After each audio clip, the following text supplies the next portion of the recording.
This is your ultimate stop for everything sports. The Golden State Media Concepts Sports Podcast. Should I say more? From the NFL, MLB, the NBA to MMA, it's all in here. The Golden State Media Concepts Sports Podcast. Listen now.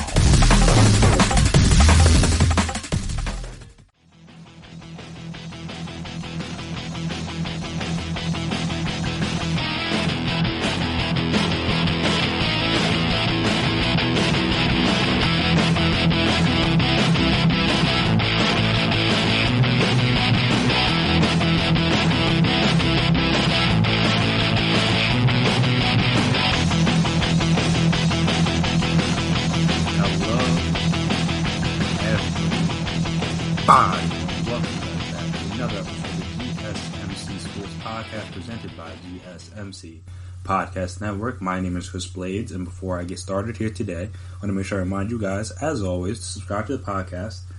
If you haven't already, make sure you never miss an episode. Make sure you're always on top of when we drop our latest stuff. If you could please as well, give us a 5-star rating or a nice review. It'd be very appreciated, very helpful. I'll see if you guys like, if you guys dislike, the ways we can improve, all that fun stuff. And also, if you're on social media, we're on social media, so you can find us there, Twitter, Instagram, Facebook. We can talk, we can chat, we can debate, we can discuss. And I know in the last episode we discussed potential trades that could go down this week leading up to the draft. Because, I mean, we figured there would be some people on the move. But did not expect Gronk to be in that name of people on the moves. I mean, as we all know, Gronk was retired. Really wasn't that many rumblings from what I saw about him wanting to play. I know there was reports last year that he was going to try to come back, and I know the Patriots were talking to him, and just didn't end up working out. But I mean, I guess I don't know if working out may not be the right word. But he just didn't end up coming back for whatever reason it was. I can't say for certain why or why not, but for whatever reason, he decided not to come back. He decided to take the whole year off. Good for him. But it seems as if he no longer feels that way, as it basically came out, I think, Ian Rappaport tweeted out that Gronk had decided he wants to come back, and then within an hour he was traded to the Bucks. Oh, but also, well, I guess I should make note of, in that tweet, he said that he basically would only come back to play for the Bucks. And then he was traded for Gronk in a 7th. Were traded for a 4th to the Bucks, and now, pending a physical, he will be the newest Tampa Bay Buccaneer and the newest New England Patriot to become a Tampa Bay Buccaneer. Because obviously there was a pretty noteworthy one that became a Buccaneer. I guess a month ago. I don't really. All the days run the same. I really don't know how long it's been since free agency started anymore. It's hard to keep track of the days and time or anything anymore these days. But yeah, so Gronk's back, which is interesting because, first off, I know some people like to grade trades. I don't really do that because it's dumb to do, in my personal opinion, because we don't really know how the trade's going to work out until it actually takes place. And, I mean, as much as you can say that, a 4th is, not a lot for Gronk, obviously. It isn't, because, I mean, he's arguably the greatest tight end ever. And he's 31? 32? I don't know. How old is Gronk? He is 30. He's going to turn 31 in, a month. Obviously, took the year off, so that helps the body. Does the body some good, I would think. But yes, he was 31. It's not that old in terms of even for a football player, it's not that old. So he's still probably got, I don't know, a couple of years left. Who knows at this point, with all the things his body's been through. But yeah, I know people are talking about the Patriots got fleeced, blah blah blah. I mean, on the surface, you could say that because, again, if you're trading for Gronk, the player. Even if you're trading for Gronk in his last year, where he looked looked like he was laboring, looked a little slow, looked like the injuries had caught up to him just a little bit, and obviously did well in the playoffs, especially against the Chiefs, and then he had the big catch in the Super Bowl to get them in position to score their only touchdown, the only touchdown that was scored in that game against the Rams. So, and he still had his flashes. He just wasn't the same Gronk of old. And again, obviously, when you have a lot of injuries, have a lot of surgeries and stuff, that stuff will eventually catch up with you. So even that version of Gronk probably still, if he would have played last year, probably gets more than a fourth if you want to trade him. Probably like second, third, somewhere around there. I don't think a first, but it's probably like you get a second or third. But getting a fourth for a guy that you did not expect to be on your team and was never going to be a part of your team isn't like the worst thing in the world. And they couldn't ask for like a lot, just because again the Bucks knew that he only wanted to play there, and also the Patriots knew that he only was going to go to the Bucks. So it's not like you had competing offers or whatever. It was just like we trade him to the Bucks or we just cut him, I guess. And I guess they didn't want to do that. So now he's a member of the Bucks. So yeah, I don't really care to try to grade the trade on the surface for the Patriots in terms of like letter grade, or like did they get fleeced or did they not get fleeced. That's all. It was just a thing that had to happen. But I do think it is an interesting dynamic for how people view playing for Belichick, because clearly, at least part of the reason was, well, at least in my opinion, at least part of the reason why Gronk didn't come back last year, aside from the injuries, and maybe just the fact that he wanted to be able to smoke weed regularly, which I guess now he can do, because you won't get in trouble for that this year under the new CBA. So maybe that's another reason why he came back. I know he was talking. He was very active in talking about, I guess, his CBD usage after he was retired, and obviously how that helped his body feel better and all that stuff. So yeah, no issues with that now under the new CBA. But also, I think it just says that after a certain point, when you've had a certain level of success, maybe playing for Bill Belichick isn't as fun, to use the term that Lane Johnson used to describe the team, to describe the Eagles a couple years ago, as people say it is. Because again, I mean, when you're somebody like Gronk, who likes to enjoy himself, obviously likes to be great, likes to enjoy himself, and you know how much it takes to get your body conditioned to play for a season, for 16 games plus the playoffs. Do you really feel like doing that if you're not going to enjoy... I mean, you're not going to enjoy going through that process anyway. So, already, for many of our months, that is not enjoyable. When you get to the season, if you're not enjoying the season and you're just kind of like... It's just like, this is like a thing I have to do, and then hopefully we win a Super Bowl. If we did, like, no one really knows. Like, there's no guaranteed payoff from all this. So, if you're going to go through a season and just, like, not really enjoy that either... Like, why would you put yourself through that? And now, I don't know what it's like to play under Bruce Arians. I don't know if it's going to be that much more fun or enjoyable for him than it would be if he played for the Patriots. But I do think this is an interesting point about the Patriots way and how everybody has to be, like, so in line and in order. And I know people, like I said, people got on Lane Johnson for saying that, like, they had fun when they played it, and playing with the Patriots doesn't seem like it's a whole lot of fun. Obviously, they win, which is fun. And that was kind of everyone's point. But is the winning at the end what's fun, or is it like the getting to that fun? If that makes sense. Like, is it the results, or is it the process? Because the results, obviously, winning Super Bowl is clearly fun.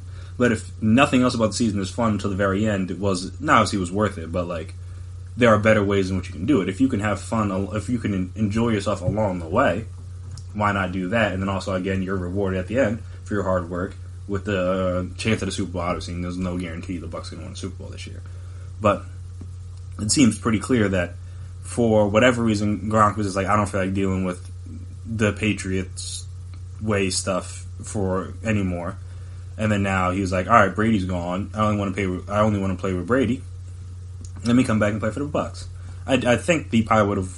You could probably say he was going to do this anywhere he went. Obviously, like, he went to the Bucs, so he's on the Bucs now. But if he had gone to, like, say, the Chargers, or if he had gone to, like, the Colts or somewhere else, do I think Gronk would have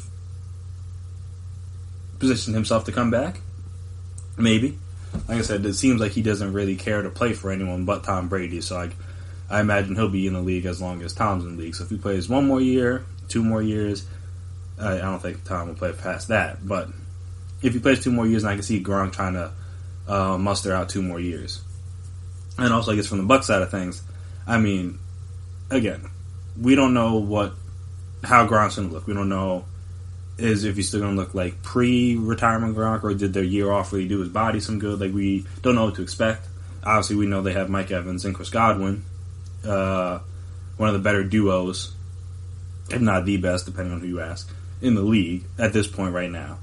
They already have 2 good tight ends in O.J. Howard and Cameron Brate, so we'll see if one or both of them are on the move, because obviously you don't need 3 starting caliber tight ends. No one, especially, again, maybe you would if your receivers were bad, but they have 2 Pro Bowl caliber wide receivers. There's no point for that. So, one of them will probably get traded. And then, I guess with that, due to the fact that they have other starting caliber tight ends, you maybe not have to utilize Gronk that much. You can use him in bits and pieces here and there throughout the season, get his body right, then obviously have him ready, so then when the playoff time comes, he can be out there all the time and do his thing. Like I'm saying, it's like one thing with the Patriots, like they didn't, outside of the little Aaron Hernandez years, after that they really didn't have anyone but Gronk at the tight end position. So he was out there all the time doing everything, didn't really leave the field, was in on running plays, in on passing plays, whatever. And when you have another guy, whether it's Brady or O.J. Howard, just depending on which one of them they keep, you have a guy that can spell Gronk a little bit, if you will. I'm not saying he's going to need it, but if you want to try to preserve him to make sure he's good for the finish line, they have the option to do that now, because they have the capability and the players in order to work that out. And also, I guess it's good for Brady, so that at least he has one guy he's familiar with, especially in this offseason where you're not going to be able to really do a whole lot of on-field work with the players to get the chemistry together because of the whole coronavirus situation. So he's having him on a new team, in a new offense, with one guy he's comfortable with, one guy he knows, he understands, they've worked well together for years, that I assume that would help make the transition a little bit smoother. Because I think a lot of offenses, assuming there's an NFL season, a lot of offenses, especially offenses with new players and new coaches, are a lot of changes, and you haven't had that time to work out that chemistry, because a lot of offenses, chemistry and timing. You don't, if you expect the guy to be here, but he's somewhere else, it's going to mess up the play, it's going to mess up the timing, it can cause turnovers, can cause sacks, and anything in between. So because they won't have that time to get that timing down, that chemistry down, offense probably going to struggle a little bit early in the season. But for the Bucs, having a guy like Gronk there, that's at least one guy he knows, all right, if I want Gronk to do this, he's going to do it exactly this way, I can throw it here. Or if I need him to do that, he's going to do it exactly this way, and I can throw it there. And it'll ease the transition, I believe, at least a little bit, for Brady coming over to a new team and a new offense. But I give the Bucs credit. They're going for it, more, like, relatively speaking. Yeah, I mean, as much as you can go for with a 43-year-old quarterback. That looked a little, didn't look terrible, but looked like he was definitely past his prime this past season. See if that was more, so I guess we'll find out. We'll really find out this year if it was him, or if it was the weapons, or if it was just like a combination of the two. Because he's going to have the weapons now. So now it's just up to him to go out there and put up the numbers. Because as we saw with Jameis, 30 interceptions, not good, but he threw for 30 touchdowns and 5,000 yards. So the offense, and Bruce Arians' offense, is built to put up yards and points and stuff. So I'm not saying Brady's going to go out there and throw for 5,000 yards this season, but if he can throw for 4,000 and 20 plus touchdowns and keep the interceptions down, the Bucs should be fine. Like I've said, if they can win 6-7, I think they won 7-9, so they can win 7 games with a quarterback throwing 30 interceptions. If you cut that, even if you cut that in half and cut it to 15, how many more games do they win? Because the defense was pretty solid last year. So, yeah, the NFC South just got that much more interesting. So, it should be fun to see Gronk back in the league, obviously. One of the more entertaining players. One of the more fun players to watch, especially in his prime. So, I mean, I'm not mad to have more Gronk. And I guess we'll see what kind of antics he can bring on the field. Speaking of which, He currently holds like a title in the WWE, so I don't know how that's going to work because it's the 24/7 title, I believe, which means he has to be able to defend it anytime, any place. So not exactly sure how they're going to write that into the script because I mean, whether they're going to have a wrestler come out mid game and they fight for the belt right there, like that would be kind of funny. And I would actually love to see it, but that's not going to happen. The NFL wouldn't allow it. So yeah, I got to figure out how that's going to work. You kind of, in theory, would need him to lose the belt before then, but you can't because you can't have any matches. And then, even with that, what NFL coach is going to be like? Yeah, no, player, go over and have a wrestling match where you could potentially get hurt and ruin the season. I'm completely fine with that. And that's not happening either. So that's another interesting dynamic of this. It's just like it's not that big of a deal, but just I'm curious to see how they're going to configure that because it's not like you can just hold the belt forever. You're going to have to defend it at some point. And I don't know exactly how it's going to work or what kind of deal he struck. I don't know if he thought about this or if they thought about this, but they put out the thing that they said he's still a champ, so it's not like they just took the belt away from him. The WWE did, so they're going to have to figure out something to do with him. But yeah, should be interesting. Should make the NFC South going to be interesting anyway without this, but obviously now it's just another layer to that. And like I said, shout out to the Bucks. I appreciate or respect any team that is willing to go for it and go all in to try to get the Super Bowl. It may not work out. We've seen what happened with the Rams, but let's see what happened with the Falcons. It may not work out, but hey, appreciate them giving it a shot. The Bucks haven't been. I don't know the last time the Bucks were in the playoffs, honestly. Was it the Super Bowl? Did they make it after the Super Bowl? Probably, but I'm not sure. It's been at least over 10 years since they made the playoffs. And that's probably being generous. It's probably been longer. So we'll see hopefully that can change this year, but we shall see. Again, assuming we have a season, because we might not. But hopefully we do. But yeah, after this break, we're going to come back and we're going to talk about. I know we talked about the Last Dance doc, Michael Jordan documentary on the last episode, but there were some comments made by a current Warriors player about the kind of similar situation the Warriors were in KD's last season there. So we're going to discuss those comments and how I feel about them, and I'm going to try to defend KD a little bit, which may be shocking because I know a lot of people like to pile on him especially at this point in time. But I'm gonna try to defend him a little bit. So we'll get to that right after this break. Stay tuned.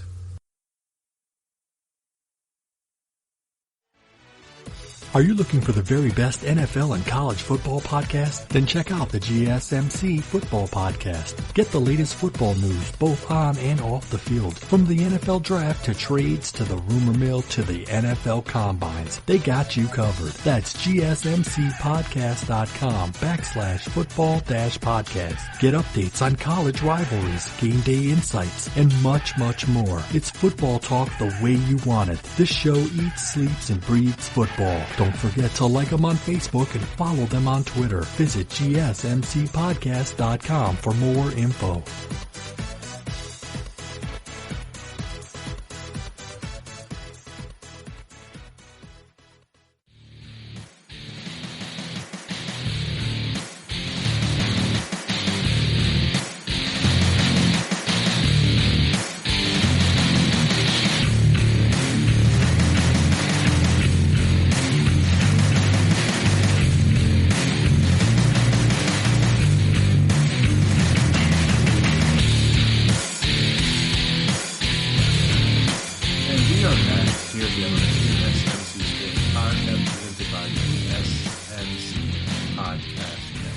So, Draymond Green was on the Uninterrupted's WRTS After Party show with Paul Rivera and Maverick Carter, in which he was able to discuss some of his opinions on the first two parts, or the first two episodes, however you want to word it, of the Last Chance documentary that obviously chronicles MJ's time on the Bulls and more specifically the last season, or the last dance, if you will.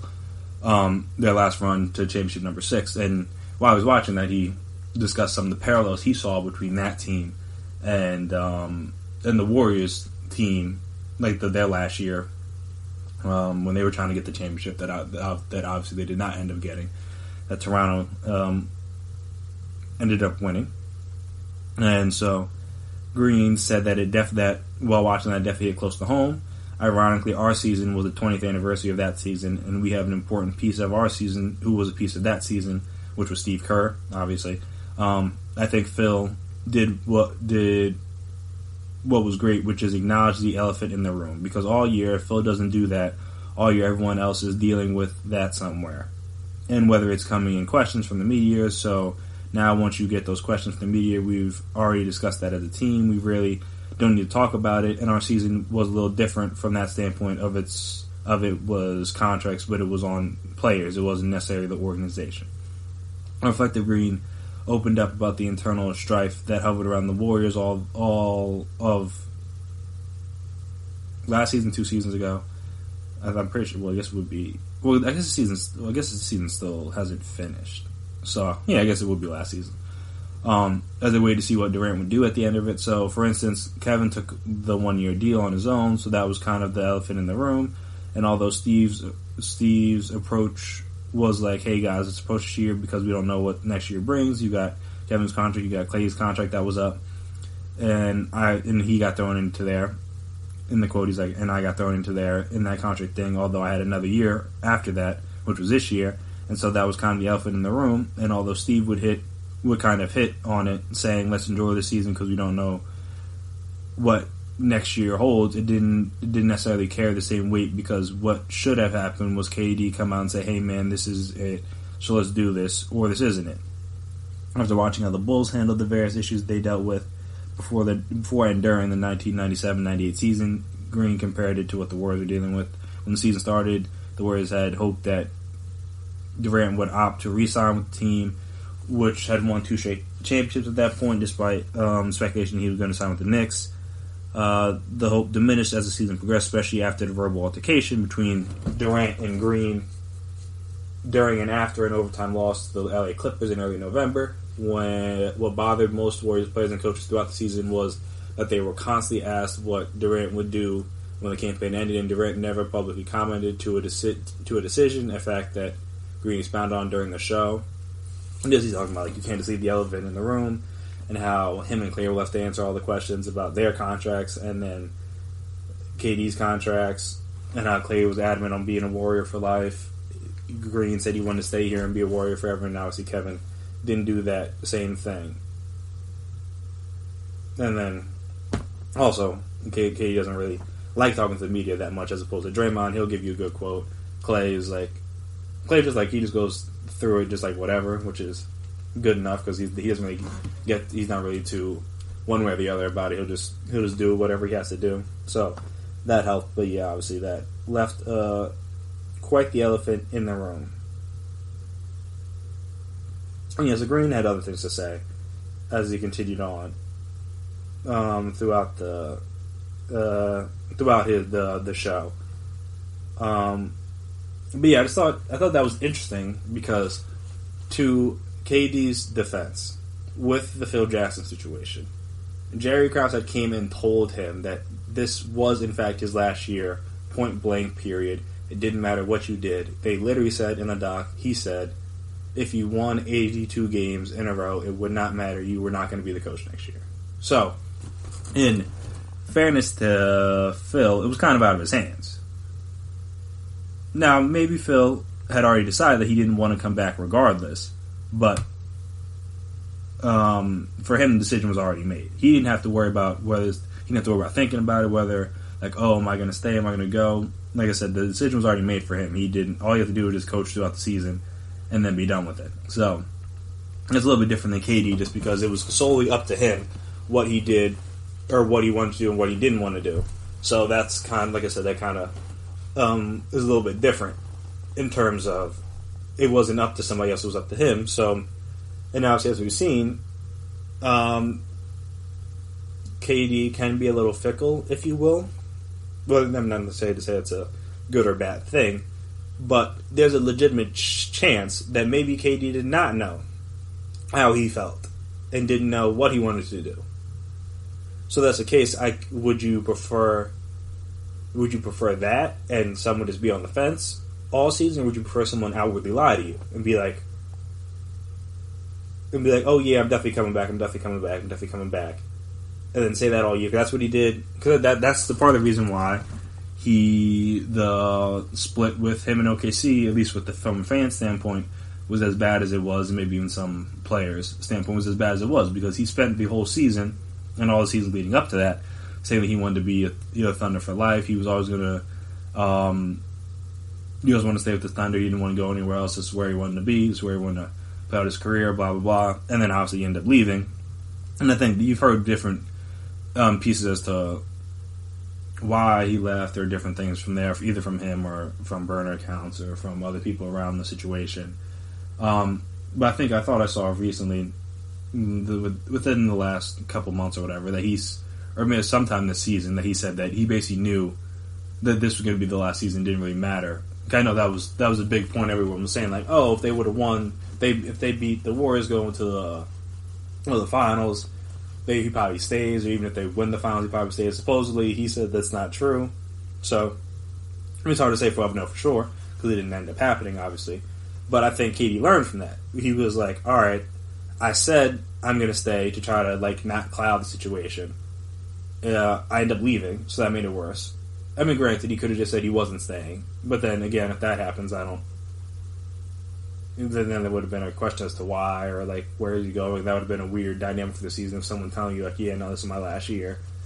Anyway, it's like, why, if I'm OKC, why did I not just trade you at some point, as opposed to leave me for nothing, which is what ended up happening there. See, it's like, you're in a rock. It's stuck between a rock and a hard place. It's like, all right, I could do the same thing I did before, which is say I'm staying to try to alleviate the situation, and end up leaving and have everyone pissed at me, or I could just say the truth, which is that I don't genuinely don't know what I'm going to do, and now everyone's mad at me for leaving, quote unquote, the elephant in the room. So it's like I said, it's a bad situation for KD, regardless of how it was, and obviously. Draymond didn't really help that situation by escalating it with the whole altercation there, and then that obviously helped to make it more easy for him to leave the team after this season. But yeah, I thought that was interesting.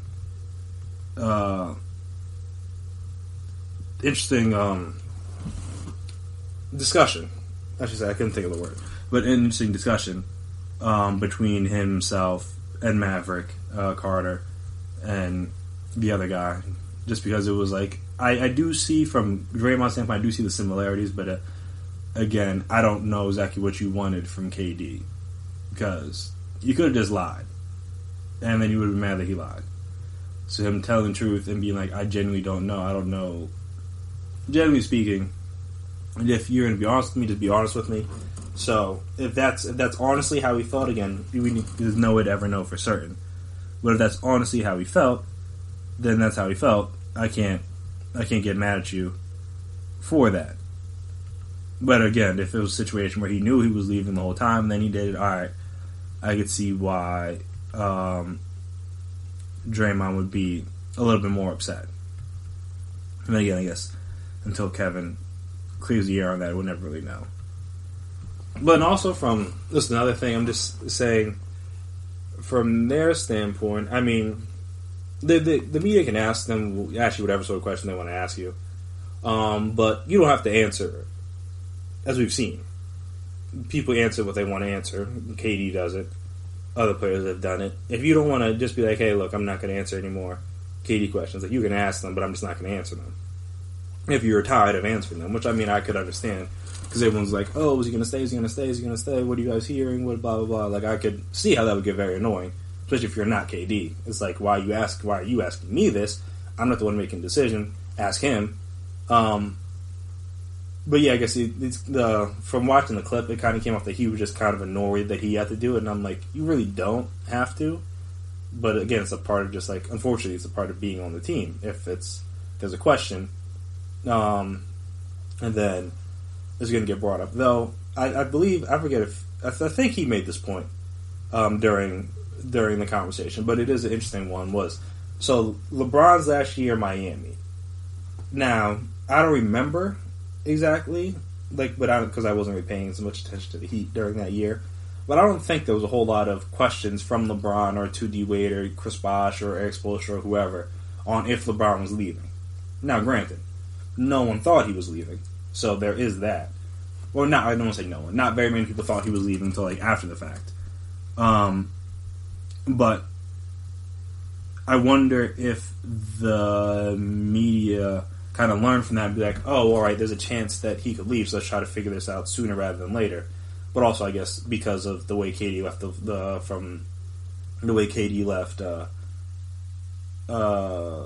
OKC, it was like, all right, yeah, like if he just left one team high and dry to a degree, let's see if he'll do it again. So I guess that's probably why they were asking him, just to see like if he's going to do the same thing to a different team or if he was going to stay with this team. Obviously, they won back-to-back titles, so you would think it'd be hard for him to leave. I did find that interesting when you think about like the fact that this cloud or this elephant in the room wasn't there in Miami's last year, which is interesting because it honestly could have been. But I think at that time no one really thought that there was any chance that LeBron was leaving, A, or B, that he was going to end up going back to Cleveland at all. I don't think that was on many people's radars. I think there was like little rumblings. I know the one guy ran on the court, gave him the hug, and had like the come back to Cleveland shirt or whatever. I know people were having signs throughout the season and stuff, but I don't think there was ever really like a whole discussion like, oh, this is a thing that could really happen. Like there was basically discussion from the moment KD signed a 1-year deal till when he left that is KD leaving or is he staying, kind of thing. And obviously once LeBron became a free agent, that changes. But leading up to that, no one really was. Everyone kind of just assumed he was going to stay in Miami at least for a little bit longer. I don't know if they thought forever. Though, in fairness to him, D Wade did look kind of cooked in that finals. And they got blown off the floor by the Spurs. It was one of the most efficient beatdowns I've ever seen. Just 5 games, and it's like the Spurs they looked like he could just do nothing with them that series. It was rough to watch. The funny thing with that is that obviously D Wade did end up playing a couple more years, so that's kind of funny that he was able to continue playing after, like I said, after the performance. Well, I thought it looked like he was done to a degree, at least to me. But yeah, that's an interesting thing to look back at, is if that's the same kind of cloud hovered over the Heats last year. I don't think it did, and I'm just curious as to why that would be. And I wonder if that's why people approach this season with KD a little differently, because they were so caught off guard by him leaving. LeBron was just like, all right, well now, since we know it's a possibility, we might as well stay on top of it from, like I said, from a media perspective. But yeah, interesting comments. I mean, Draymond's always good for a good comment, so I appreciate that. But I thought that was just an interesting discussion to have, because I see the similarities, but again, KD doesn't seem like a guy. No, again, I don't want to say that, because again, he claimed in OKC he knew it was over.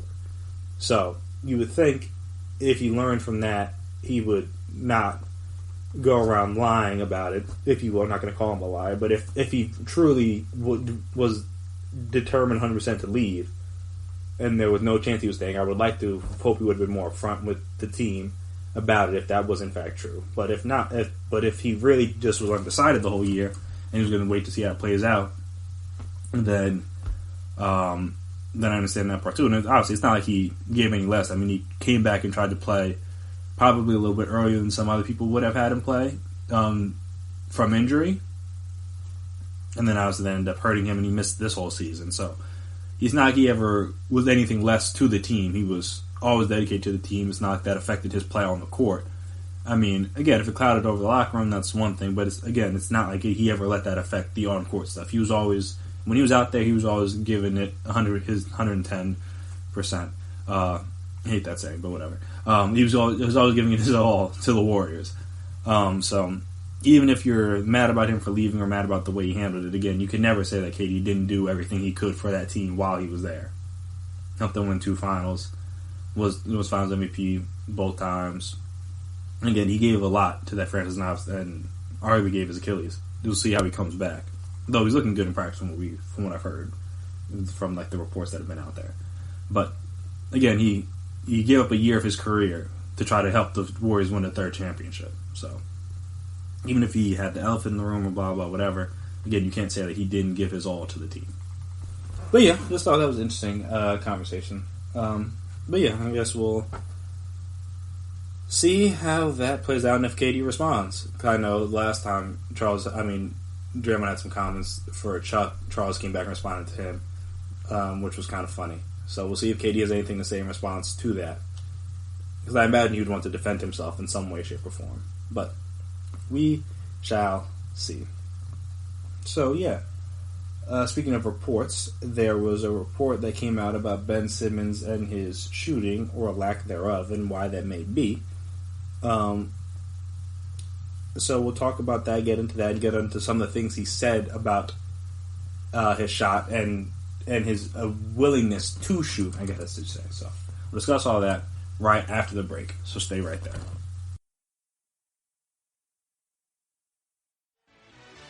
Check out the show that's built on the MMA. From the UFC to extreme cage fighting, they got the fights covered. Check out the GSMC MMA podcast. Get the latest news on past or upcoming fights. Join us as we talk to and about some of the biggest names in the MMA, past, present, and future. When it's the fight game, there's just one show to check out. GSMCpodcast.com/MMA-podcast. Don't forget to like them on Facebook and follow them on Twitter. Visit GSMCpodcast.com for more info.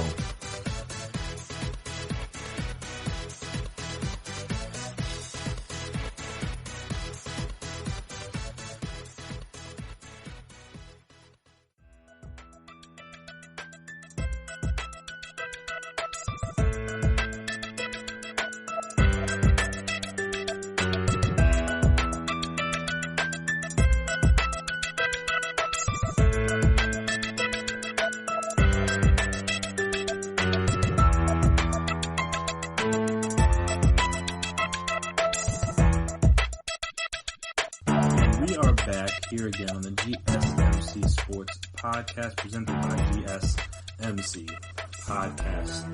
So, on ESPN, the app, I'm assuming you can find on the website too, there's a very detailed and interesting piece written by Jackie McMullen, a little feature, if you will, on Ben Simmons, and I guess kind of the things he's gone through and how he's gotten to where he's at this point in the league. Now, see, one of the biggest talking points of the career of Ben Simmons up to this point, and obviously was a major component of the piece, was his shooting, or, like I said, lack thereof, if you will. And it kind of goes, it's kind of weird because it kind of goes both ways here with this, which we will get into. So, in the piece, obviously they discussed how Simmons, basically since he came in, has kind of always been tasked with being the guy and being the guy like quickly. Obviously, he missed his whole first year, so he came back his rookie season and was thrust into things, and obviously tasked with making sure those Sixers were doing well, especially like I said in a city like Philadelphia.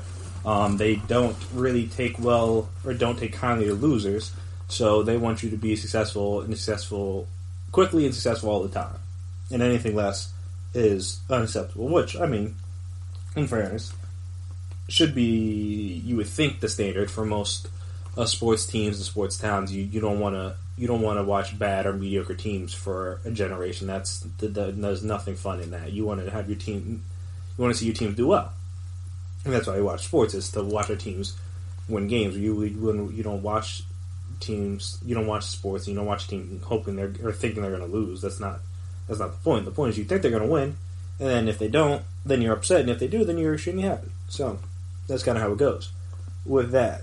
But like I said, from Simmons' standpoint, he's kind of always been in a situation where he's never really had that luxury to kind of grow and develop and make his mistakes. Or, I mean, not that he hasn't made mistakes, but like make mistakes without having to think about or deal with scrutiny.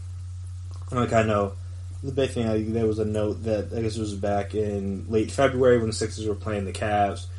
Brett Brown noted that their young guys, Sexton, Garland, and Kevin Porter Jr., were playing without money because they were able to make mistakes, and there wasn't any pressure on them because obviously Cleveland's not expected to be good, even though they're all like, I know Porter was a late first, I believe.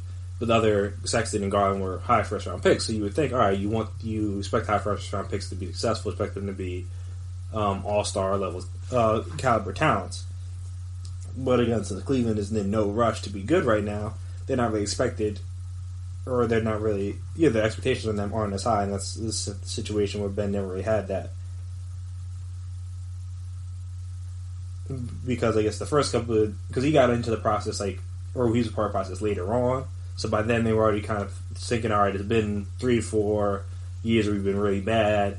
We're kind of hoping things are going to look up. I think Embiid had just played. Yeah, I think his first year was a year before Simmons got drafted, or was it the year that he? Embiid's a confusing one. Hold on, now I gotta look this up because he sat out. I'm trying to remember if he sat out 2 or 3 years before he officially started playing. Okay, so he started playing in 2016. So he didn't play in 2014, 2015. And didn't play in 2015, 2016. So I think his rookie season was the year that they drafted Ben. If I remember correctly. No, that was the year after. Alright, so they drafted Ben the year after. No. Okay, no. I was right. Alright, so yeah. They would have technically been rookies at the same time, but he sat out. So yeah, then you had Embiid playing well, so by the time Simmons came back in 2017, 2018, they expected the Sixers to be good.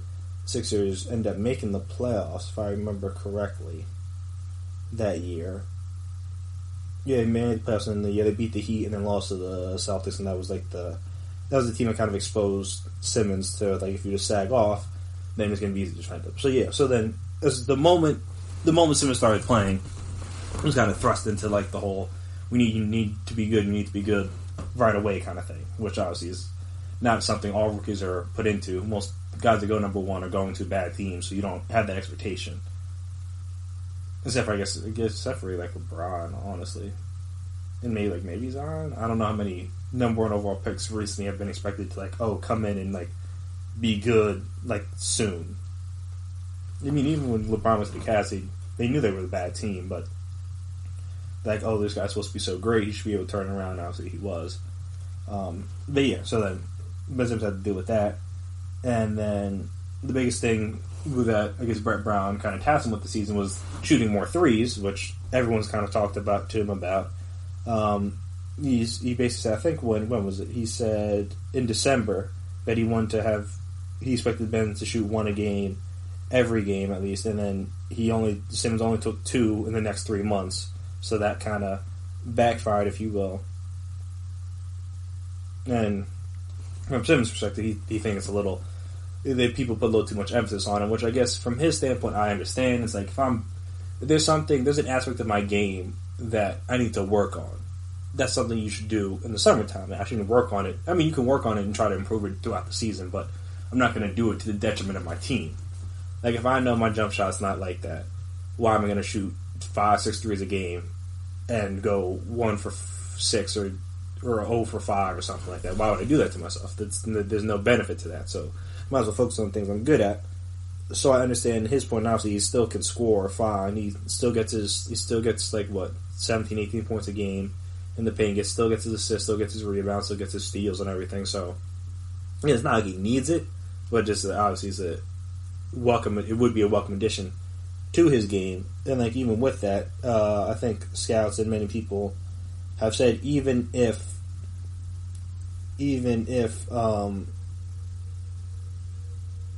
I think Brown made the point that it's a little bit overblown, the shooting, or just his lack of shooting or willingness to shoot, I should say, gets overblown. I think even the coaches or people agreed. Apparently, a sample of league coaches insisted that even if Simmons started making 2 to 3 threes a game, when the score tightened, particularly in the playoffs, teams would still back off and dare him to shoot, kind of like they do with Giannis. Even though Giannis has gotten better with his shot and is making more threes, especially this season, they're still going to let him take them. As you saw in the one early regular season game against the Lakers, he made what I think it was 6 threes, 5 or 6 threes, and they were just all right, if you're going to make it, you're going to make it. We're gonna make you make it. And even this year, he was only shooting 30% from 3. But his willingness to shoot them allows him to open things up for him and his team just because he's shooting what? He's up to almost 5 a game, which is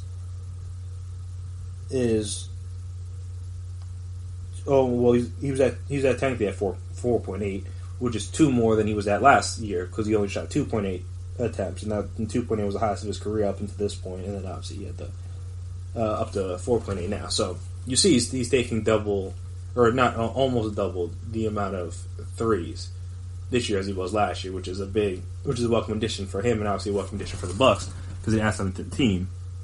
But from the Sixers and Simmons standpoint, they're like, while you could do that, if you're not good at it, why would you? Especially since people are going to still play you the same way anyway. So unless you're going to make them, like, why shoot them? And like I said, Simmons kind of pointed to that in this article where he made the point of, for him, I guess he's just like he's very hard on himself. So I think they said he even agreed to work with a sports psychologist to help walk him through like the whole thought process of like why he wasn't shooting threes or why he should shoot it, why he shouldn't shoot it, what's going to happen if he shoots it, all that kind of stuff. Yeah, he said he's going to work on it, but the big quote to me that stuck out was that with threes, it's never been like that. I've got to make it a point of emphasis. I could be one of those guys shooting 30% right now, but I might rather be one of those guys shooting 40%.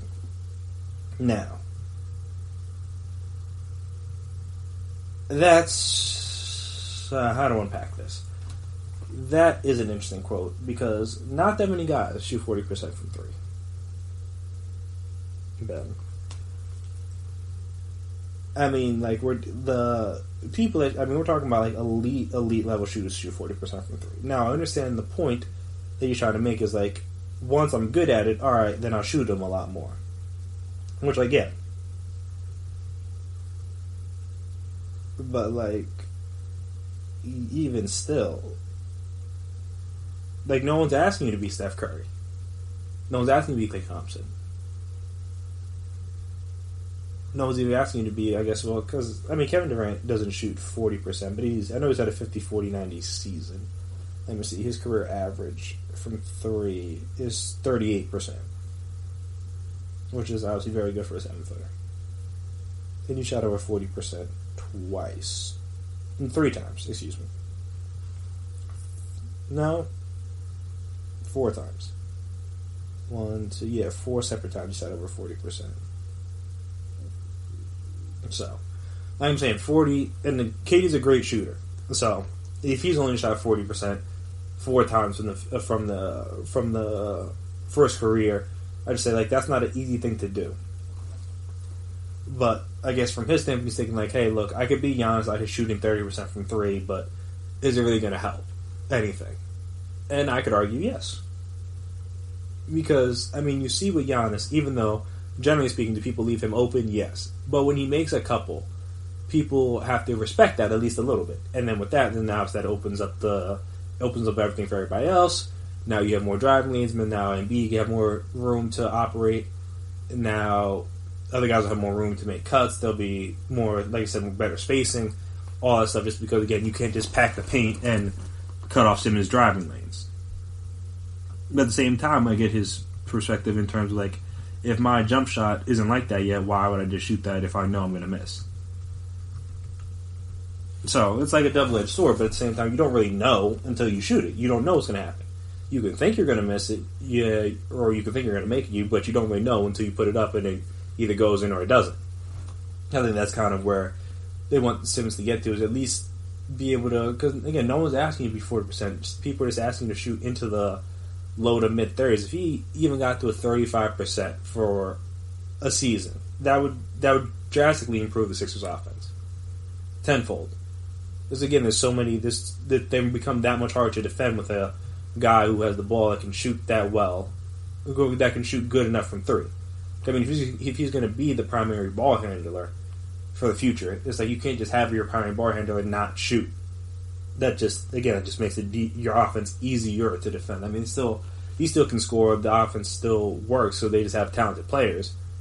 So they kind of make up for that. But with that, it makes everything that much harder to do and all the buckets harder to manufacture if you have such spacing issues, especially like I said in 2019, 2020, where 3-point shooting is at a record high.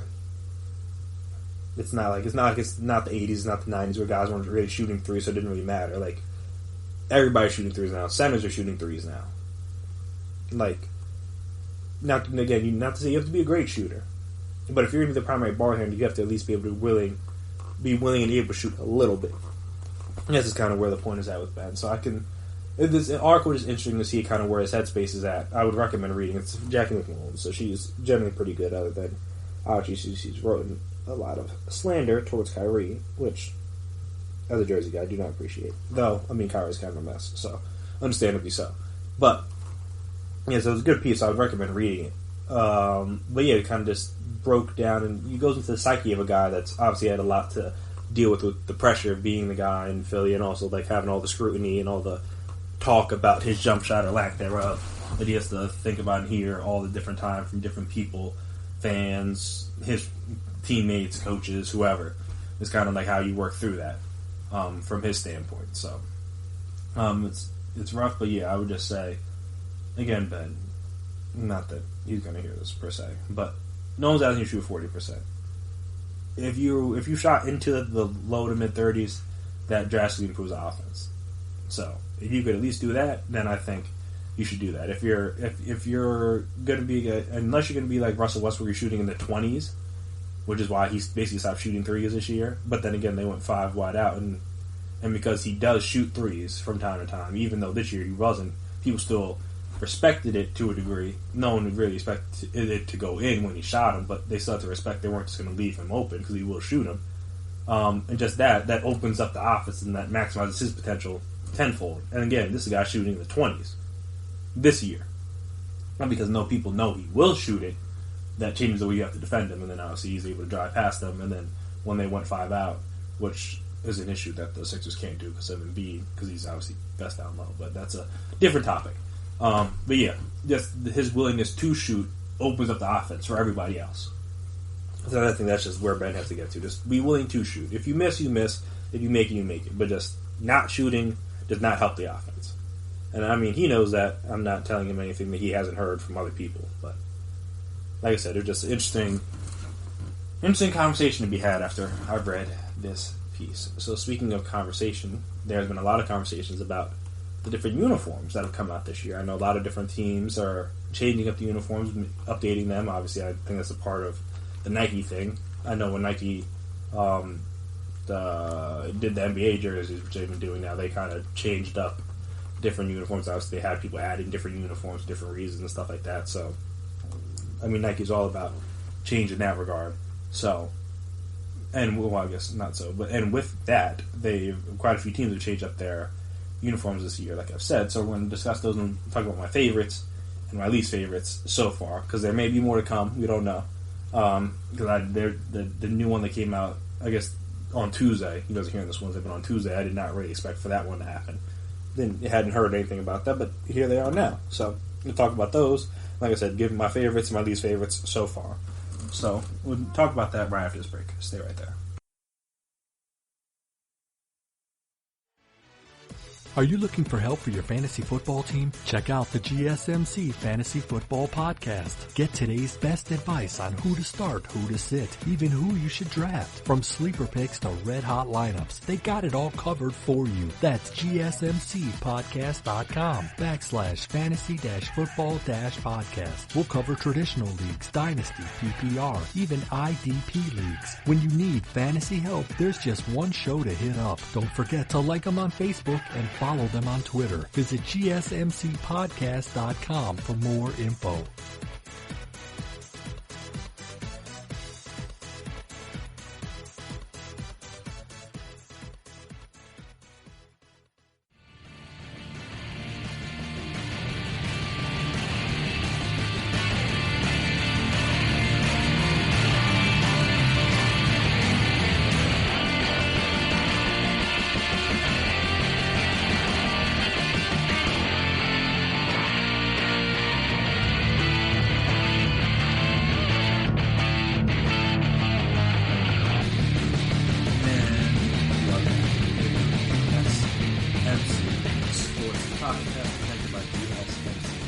podcast.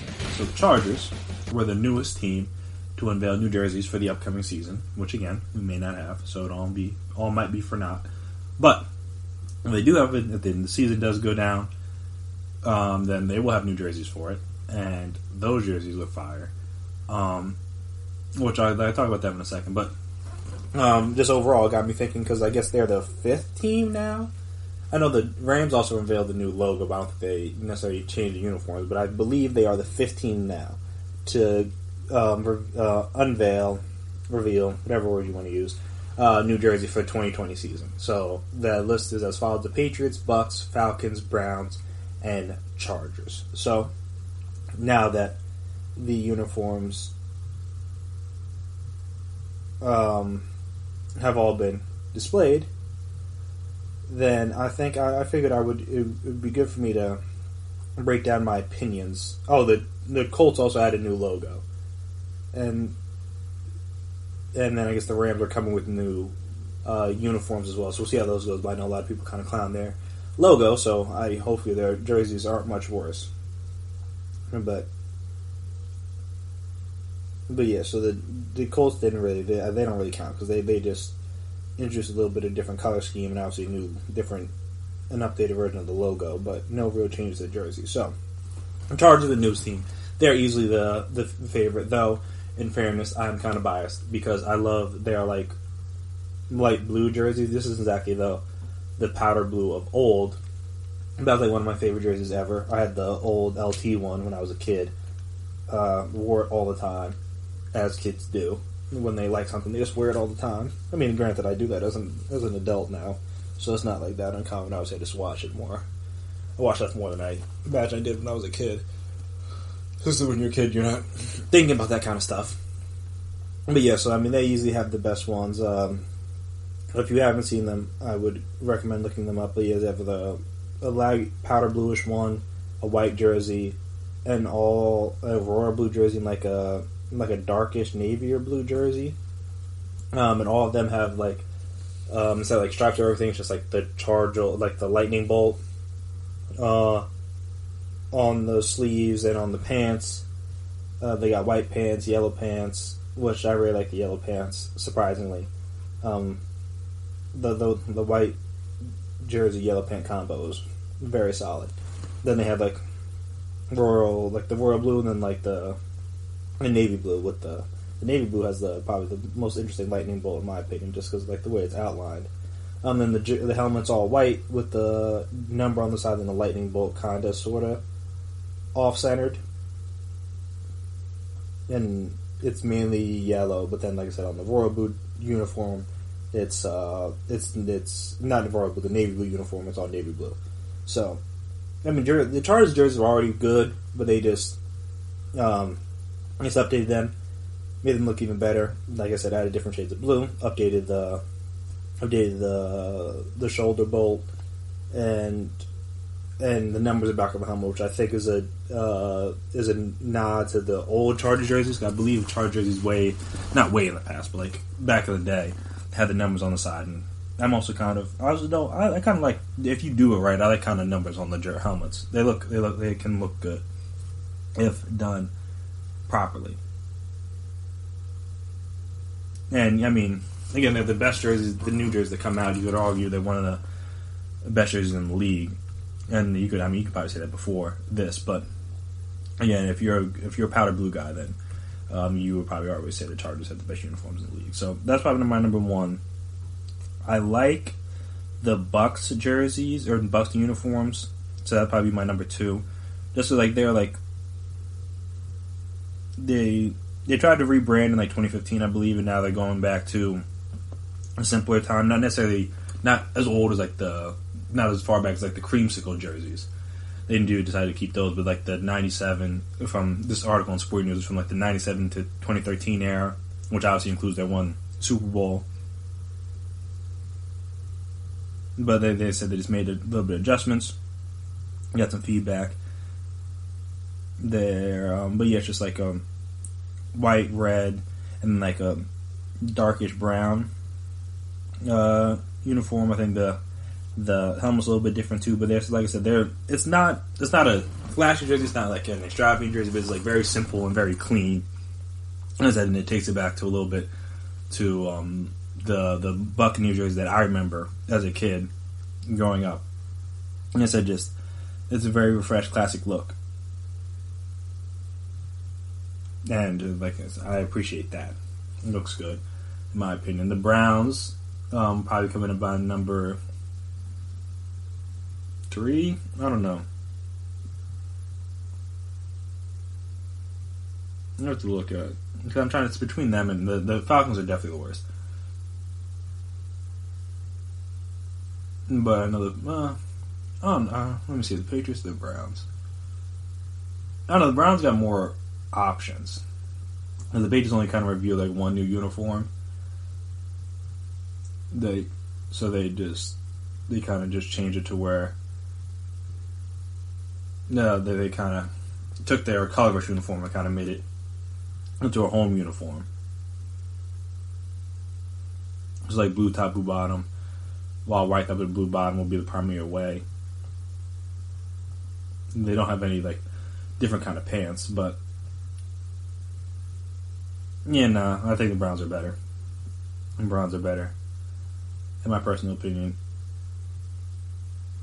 The Browns have tried to change a couple of different things in the recent years, but they went back to a simpler, more traditional look.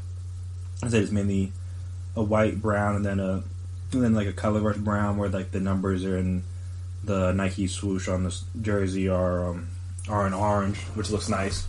On the white and the brown jersey, the regular ones, it's just they have like a little, I don't know, was it 2 stripes or 3 stripes? 2 stripes on the shoulder, like a block and like two stripes in it.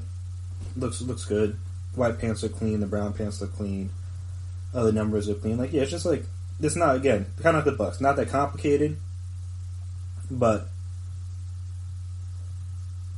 just like I said, just a little bit different than the rebranded brown jerseys they tried to do over the past couple years. Back to a more older, more traditional look.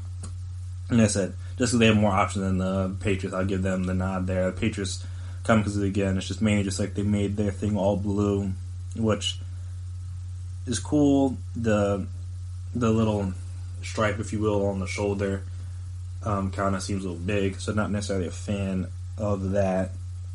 Also, I'm not a big fan necessarily of like the color rushes aren't always my favorite. Like black on black looks good, white on white looks good, but the other combinations it has to look good, and I don't really like. They kind of like not a stripe, but it's like a solid thing on the side, and I'm not really a fan of those kind of like my plants clean. Like I said, the Bucks one is, I mean not the Bucks, the Chargers one's a little bit different because since it's a lightning bolt, it gives something different. This one's just like a big line down the side of their pants. And that's like red on the outline and then like white in the middle. So, not cool. This, like I said, silver helmet's still the same. I don't know. Like I said, it's just like they just took their color rush uniform that they've used the past couple of years and just made some changes to it and could make it like the home version. And then like they'll do the same thing with the away version. So, I kind of like the Patriots like white jerseys. If they do white on white, but this one is like, yeah, it's like whatever. And the Falcons, definitely the worst. They tried too hard, in my opinion. They weren't completely updated. And like I said, they got like a little ATL on the front. The numbers different, different kind of font. Now they got like a white, black, and a red, and like the retro one. The retro one looks great. It looks like the old like Michael Vick black jerseys. Fire. No complaints.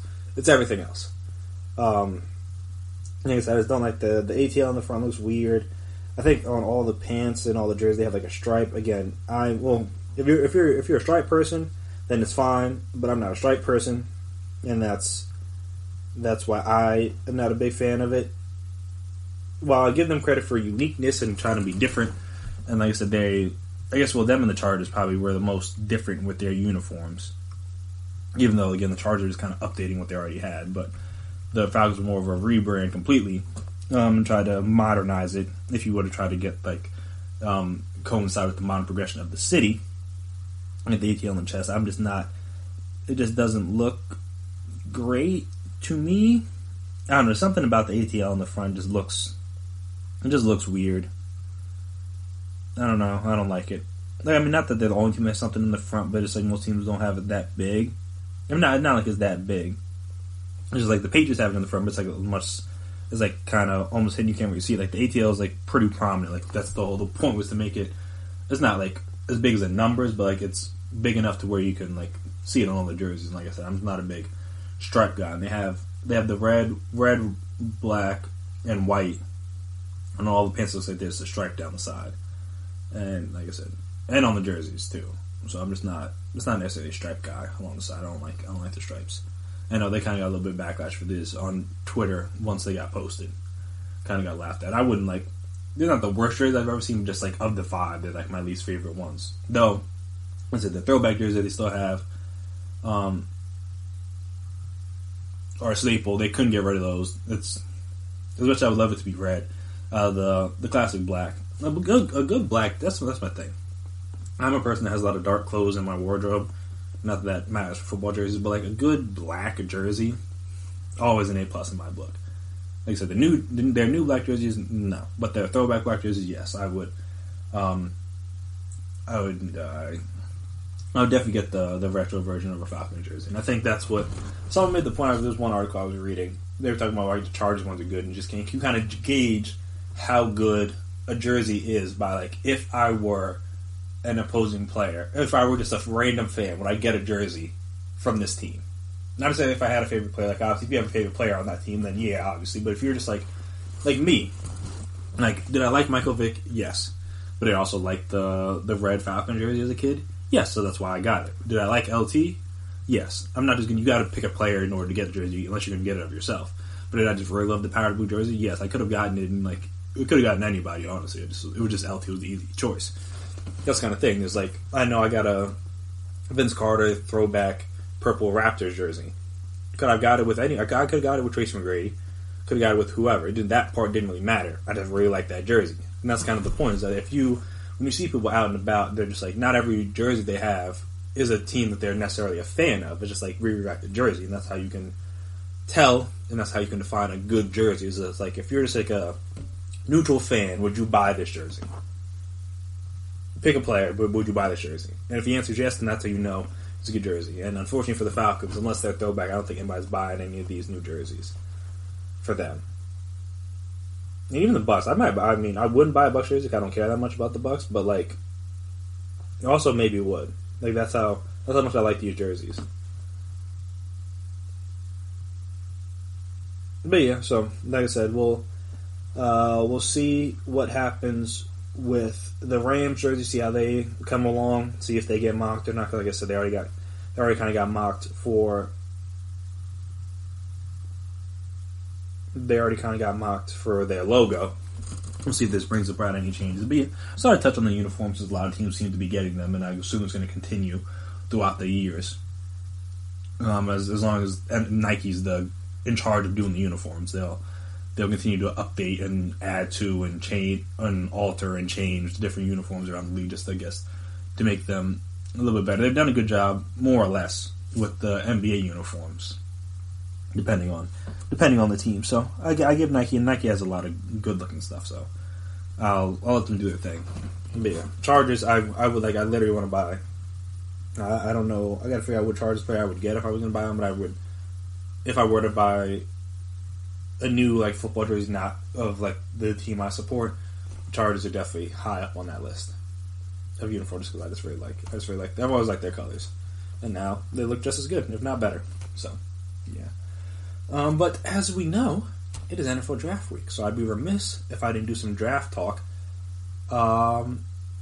before the episode ended. So after this break, I'm going to come back and I'm going to discuss a couple of the teams that, with their picks, or whether they want to trade up or trade down or whatever, could shake up the way the first round at least goes. I'm not going to do the whole draft, but the first round, there's some different teams that hold some cards and may alter the way the draft goes, in one for better or for worse, depending on what position you want for your team. So we'll discuss those teams and kind of how they could shake things up right after this break. So stay right there.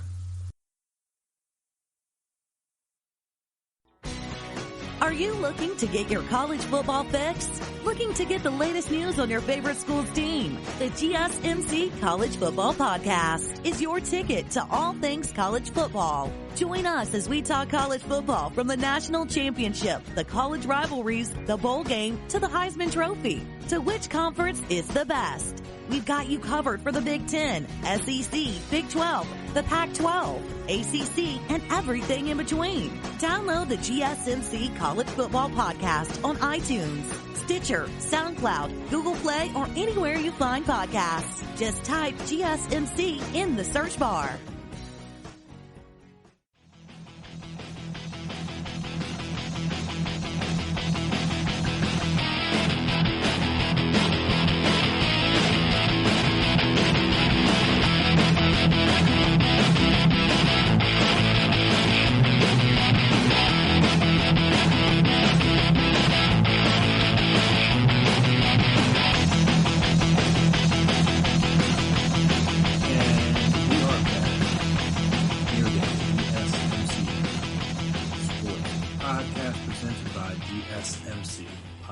Network. So, I mean, as we've already discussed and as we've already talked about, the NFL draft is one of the, drafts in general are very unpredictable. Maybe right now we might know the first two picks for certain. Not even for certain on that, because now there's reports Washington might want to trade back, which, hey, if they want to do that, be my guest. Or maybe they might even, I don't think they're going to take Tua, but they're probably going to trade back. Not probably, but if they were going to do something and not pick, they would just trade back. So they choose to do that, again, be my guest. But after that, there's almost every team after that has a bunch of different ways it can go, and obviously it all kind of depends on how the board falls. But there are a few teams, in my opinion, that could shake up the draft. This is going to be like the last segment where they'll rank your top five. I'm just going to go through some of the teams that I think, not necessarily in order or like how I think or anything like that, just teams that I think can play a role in changing the way the draft goes. And I think the first team, which you could argue it would be the Lions, but not going to pick the Lions. The first team I think is the Giants, because realistically, I think that could be a spot for, not necessarily the Dolphins or the Chargers to trade up, because, again, after Cincy, if no one trades up by the time the Giants pick, the Giants stay and pick, then you're good. You don't have to worry about getting jumped for your guy, though I guess technically the Chargers could probably trade up if they want to get ahead of Miami to pick a guy, but it doesn't sound like Miami's kind of leaning more towards Herbert than Tua, just because, again, the whole health thing. Reasonable. And also, I know the Chargers have outwardly said a lot of positive things about Tyrod Taylor, though that could just be to try to throw people off their scent and not necessarily let them know what their intentions are for the draft, which is how I feel you should proceed. But if you're like a Panthers, you want a quarterback. If you're the Raiders, you want the quarterback. Maybe 4 could be a good spot. So I think 4 is probably the first, and the Giants are the first team. If they stay put, then also I guess they could also kind of change the way and change who gets picked, because the options seem to be, outside of them trading back, which it sounds like they want to do. They could pick Isaiah Simmons. They could pick a tackle, any of the 4 main tackles, and if that happens, every once in a while, after somebody gets picked, there's a run on a position. And I don't think necessarily this is going to cause a run on tackles, but if the top tackle's off the board at 4, then people are going to be a little bit more worrisome to be like, all right, let's make sure we get our guy if they really want to tackle in this draft. Obviously, there's the 4, then there's other people. Again, that's the whole thing about mock drafts and these draft reports, that all these people are supposed to rise, all these people are supposed to fall. It's just, again, it's too hard to predict. But that could be, outside the top 4, there's 3 other tackles that could arguably go in the first round. It's a whole mess. But even if that's true, there seems to be a consensus that these 4 guys are interchangeably more or less the best, and then there's a drop off, and then the next 3, 4, how many ever guys. So if you want one of these top 4, if the Giants take one at 4, then that could, again, cause a little bit of a run, because it's not like the Dolphins couldn't use a tackle. It's not like the Chargers couldn't use a tackle. It's not like the Cardinals don't need a tackle. It's not like the Browns don't need a tackle. It's not like the Jets don't need a tackle. Like, there are a lot of teams. The Tampa could use an offensive lineman, too. Like, there are a lot of teams in the top 15 that could use an offensive tackle. And again, if one of them's off the board already at 4, then all right, that kind of changes the way you have to look at things from the draft perspective. In my opinion, you got to be like, all right, if we want our guy and he's here at this spot, like, at what point do we trade up for him? Because again, now if you don't trade up, then you risk losing him and stuff like that. And obviously, for certain teams, you may have to trade up that much.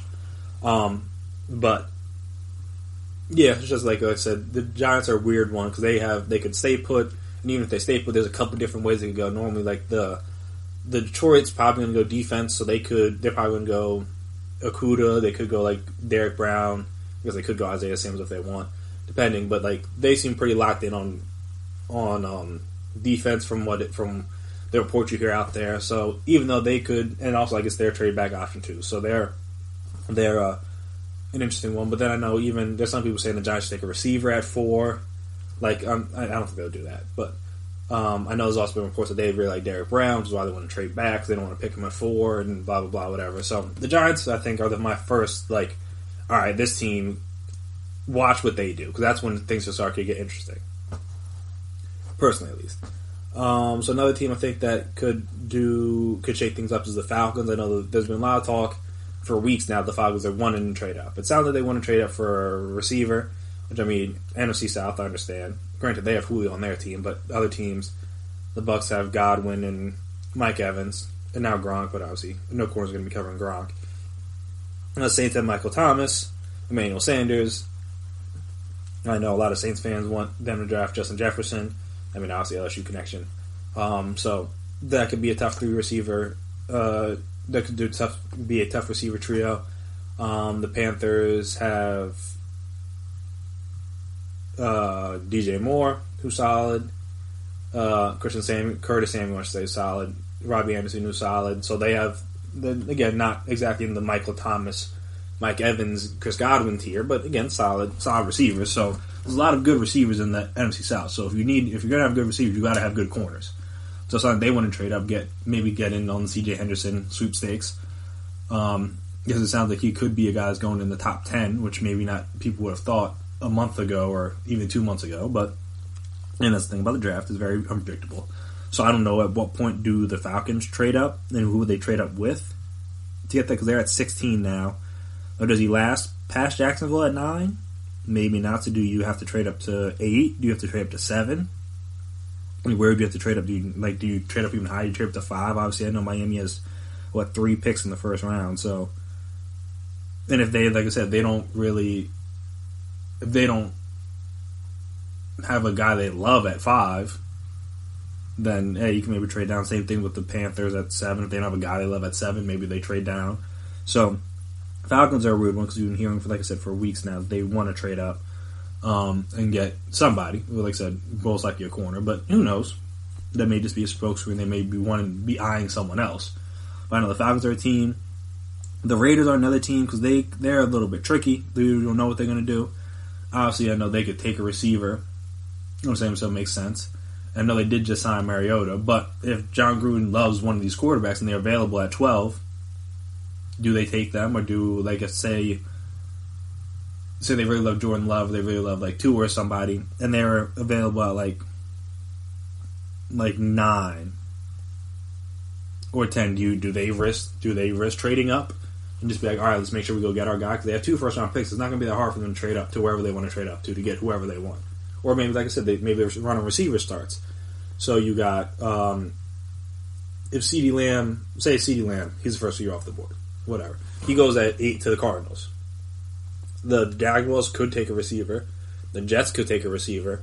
Do you trade up ahead of them? Or no, I take that back. So not even CeeDee Lamb. Do you trade up to 7 if you're afraid and you really want, like, Ruggs, you really want Judy or somebody? Do you trade up to 7 with with the Panthers to get ahead of Arizona, to get ahead of Jacksonville, to get ahead of the Jets, to make sure you potentially get your guy? Because you could be at 12, and there's a chance all 3 of the top receivers could be off the board. Again, no guarantee of that, but there's a chance. So I'm saying, do they trade up and then now they start to run on receivers instead of being caught on the back end of it? Interesting thing. Another team that I think is the Patriots. Because, again, obviously, they are without a quarterback. And do they pull the Chiefs or do they pull Texans where they go from the 20s up to get a quarterback if he falls? If they really like Tua and he's made it to Cleveland at 10, do they trade up to that spot? If they really love Jordan Love, do they trade up for him? Do they trade up for Herbert? Whoever is available at that point. At what point do they start to look at? Because again, they don't really have a future. Maybe they're tanking for Trevor Lawrence or Justin Fields. Who knows? But if they have a guy in the draft that they love, I mean, I don't think Bill Belichick's afraid of going up to get his guy if he really wants him. I mean, they kind of just willy-nilly trade picks here and there or trade back. They'll get extra picks. It doesn't really matter from their standpoint. But they're another team I think could shake things up because, again, if there's quarterbacks that start to fall, you see some of these teams in the 20s kind of be like, all right, maybe this is our shot to get up. Like I said, the Patriots probably a big one. Saints maybe could trade up for a quarterback. And once I talked about the Raiders and being another one, I know people saying the Cowboys should trade up. I don't know if they're going to trade up for Jordan Love or somebody. I know someone said they should take him at 17. I don't know how that's helpful. But again, they haven't exactly signed Dak. Doesn't seem like it's on the horizon. So whatever situation they're dealing with, they're at an impasse. So hey, maybe it's worth getting a backup plan. It sounds like they're probably going to draft a quarterback anyway because I think they have, who's their backup? Cooper Rush. I don't know if that's who you want to be the number 2. Then obviously if anything goes south with Dak, you don't have anybody in place behind him. I don't know if Cooper Rush is the heir apparent for the Cowboys. I don't think he would be. Though obviously, again, that should be Dak. But if they don't want to pay Dak, they don't want to pay Dak. Just saying. So, I don't know the Patriots, like I said, so Patriots, Giants, Raiders, those are 3 teams that I think could potentially shake things up. I know the Broncos talked about trading up to get a receiver. Like I said, the Falcons. The Eagles, they talked about them trading up to get a receiver. The Vikings could trade up. They got 2 first-round picks. Granted, they're in the 20s, but they still got 2 first-round picks. That's more equity than a lot of teams have in order to be able to trade up. So maybe if they could use a receiver. Obviously, they traded Stephon Diggs. They could use a guy. They could also probably use a corner too.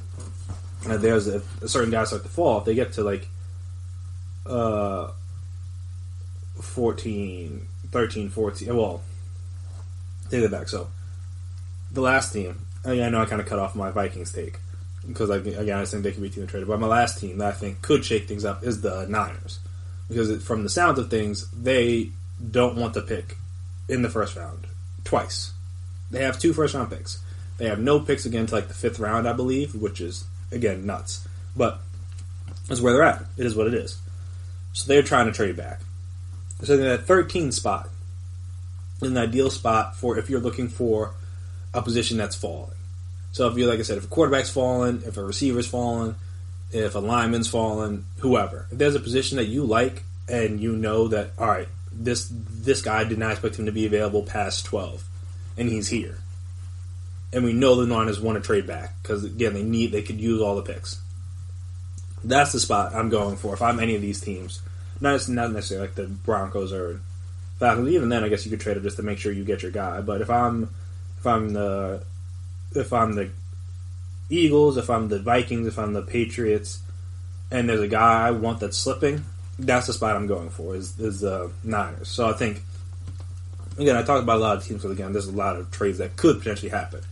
But the Niners, that'd be my 4th team. Because also, again, they could trade out at 31, too. It seems like they're content. I mean, they have a more or less set roster. They could probably use another receiver, another corner, maybe another defensive lineman to replace Buckner. But more or less, their roster is pretty solid. So do they need a first-round pick? Especially not at 13? Probably not. Could they use a pick at 31? I would say so. I'm not all for trading out of both picks if I'm a Niners fan or if I'm in the Niners front office. But again, they need picks. You can't go 3 rounds without picking. I mean, you can. Obviously, they might. But most teams would not like to go 3 rounds without picking. There's no really other way for them to get picks other than to trade back. So yeah, it's an option. So also, if you're a team that has an early 2nd round pick and you want to get back in the first round to make sure you get your guy before waiting till Friday, 31 could be a good spot too. So I think the Niners, because they have those 2 picks and they are reportedly actively trying to trade back, they're the other team that I think could shake things up, because they're in a prime spot for people to go up and jump and get a guy. And get their guy, I guess you should say. So, instead the Giants, the Niners, the Raiders. No, well, I don't know, the Raiders are a little iffy, but I guess I'll throw in the Raiders, the Falcons, and the Patriots. Those are like my 5 keep an eye on team, whether it's like trade up, trade down, stay put. Or stay put and pick whoever. Those kind of the teams that could help shape the way the draft ends up running. Especially, like I said, the Giants are going to be the first interesting pick. Because if they stay, then all right, we'll see kind of what happens in the next couple of picks with like the quarterbacks and stuff. But if they trade back, and especially depending on who trades up for that pick, that maybe tell how the draft's going to go in terms of like the run-on positions and certain things. So yeah, it's going to be fun by the time we talk again. The first round will have already taken place. We'll have a lot to discuss with that, I would imagine. Even if there's no trades, we'll start talking about picks being made and stuff like that. So that'll be fun. But yeah, it should be interesting. The draft is always interesting, in my opinion. And hopefully it's going to be more interesting because it's on Zoom, and I know they said that after the initial issues they were fine, but the mock draft on Monday did not go smoothly, at least in the beginning, according to a text from Adam Schefter, I should say. So yeah, I'm preparing for it to be a mess, and I'm not going to say I'm actually rooting for it, but I would not be mad either way, because again, more entertainment for us. Yes, after this last break, we're going to come back here, and we're going to discuss some of, this is the last time we're really going to talk prospects, it's just like some of the thinking in the way we discuss draft prospects as they come out of college, and as we project them into the pros. And I'm talking about like the line of thinking that a lot of people have, and like what I mean and why I think it's kind of a little bit faulty, in my opinion. But yeah, so we'll talk about that right after this break. So stay right there. Check out the show built around the women of MMA. From the UFC, Invicta FC, Bellator, and one championship. We got the fights covered. It's the Golden State Media Concepts Women's MMA Podcast. The latest news of upcoming fights, discussions of previous matches. Join us as we talk to and about the biggest names in women's mixed martial arts. Past, present, and future. When it's the women's fight game, you know where to listen to. The Golden State Media Concepts Women's MMA Podcast.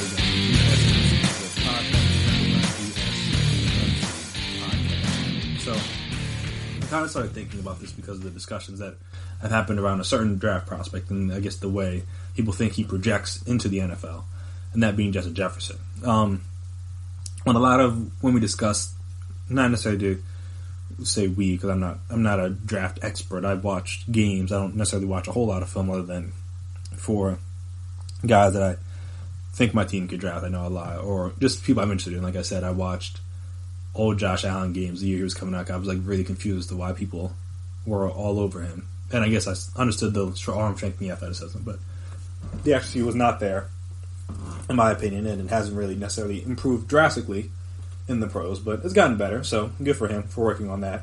I know there was another guy I really randomly watched. I was like enamored with Dallas Goedert a couple years back. I think I saw the one.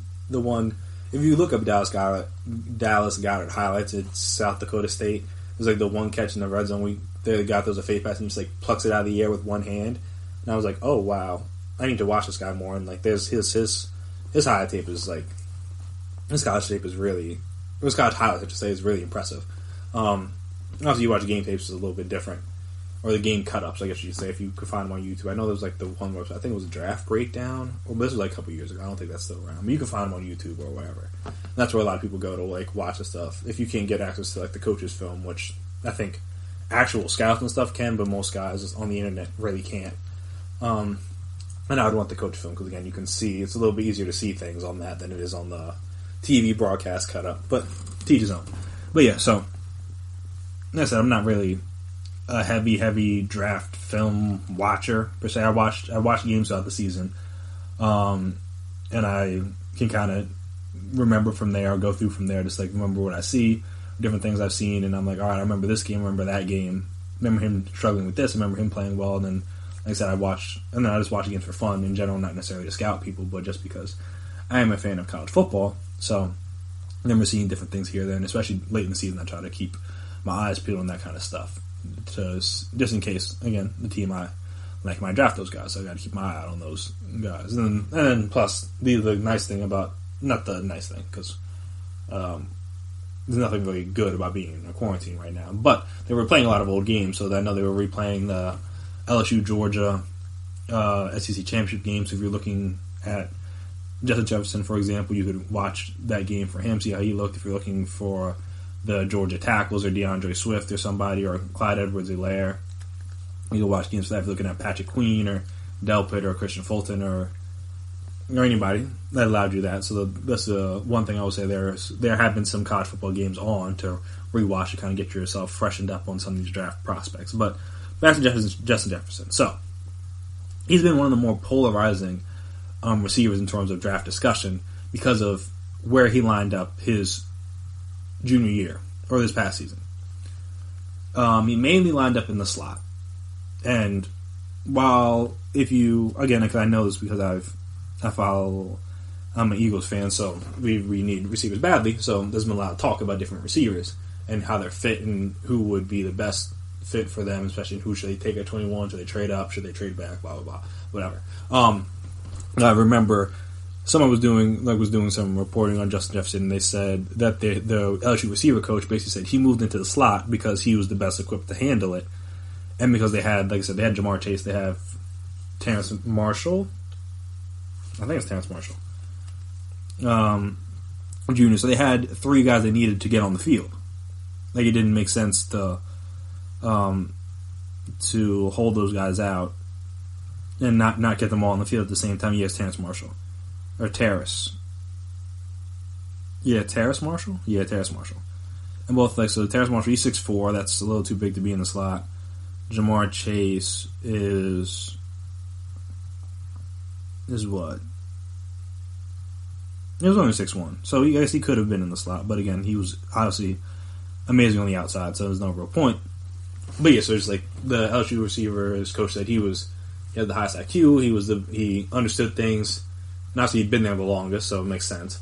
So he was the best equipped to be in the slot. That's why he lined up in the slot. He was out on the outside his sophomore season, which was obviously before they got Joe Brady, and it was also Joe Burrow's first season with the team, and he played mainly on the outside. And again, not that he didn't put up the numbers he put up this year, but he's still not bad numbers for a college receiver. I mean, Jalen Reagor's going to go in the first round, and he doesn't have numbers like this. At least that one season. He put up 54 catches, 875 yards, 6 touchdowns, which obviously is a lot different than the 111, 1540, and 18 touchdowns he put up this past season. But yeah, so just with him, people are like, oh, is he a slot receiver? Is he just a slot receiver, or can he play on the outside? And I think that's the interesting discussion we get into when we talk about projecting players into the NFL, is that whether they play in this spot or do they play this way because they were asked to do that or because they're incapable of doing something else. Like, certain people are just built to be a slot receiver. Like, I think guys like KJ Hamler or Devin Duvernay from Texas, those guys are going to be slot receivers, not because, I mean, they're great in the slot, so it works. But they weren't put in the slot because of anything else other than, like, that's going to be their position. Like, they're not big enough to, I think, survive consistently on the outside. Maybe Duvernay is because he's a little bit stockier than KJ is. But KJ, I mean, he's what, like maybe 5'8". I mean, I think he's like maybe 5'9" on a good day. He's like 170, something like that. He's a very small guy. So outside with corners, he's going to get bullied. In the slot, at least there's more space. There's more room to operate. You can put him in motion. You can do different things to get him open. And honestly, again, he was one of the best at creating separation, I believe, in college football this past year. Well, the drops were a little bit of an issue. But, yeah, so it's like, all right, with him, all right, he's in the slot because he can't do it. Well, just said in the slot because he can't, or because he wasn't asked to be on the outside as much. And I think that's the interesting thing when you look at these guys, you have to look at them from the standpoint of how do their skills translate, or how do I think their skills translate to the next level. Like they're a guy that just played. Like I know that. Like I think I talked about Kevin White a little bit. Like he was a guy that mainly just lined up on one side of the field, ran very limited routes. Is he going to be able? Is that because that's all they asked him to do? Or is that just because? Well, it was that, but you have to be able to tell. Can he do other things? Can he line up on the right? Can he line up in the slot? Can he run different routes? Because obviously he was great at what he did.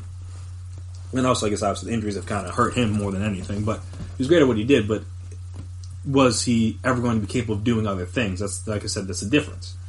Like, I know a big thing for, I'm trying to think of guys. I know the big thing for Miles Sanders coming out last year.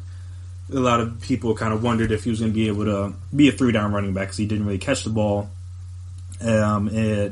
At Penn State, obviously, his pass protection wasn't as good. So that's something that he could work on, or is that something that he's just not good at? Because, I mean, if you look at his receiving numbers, he had 24 catches for 139 yards his last season at Penn State.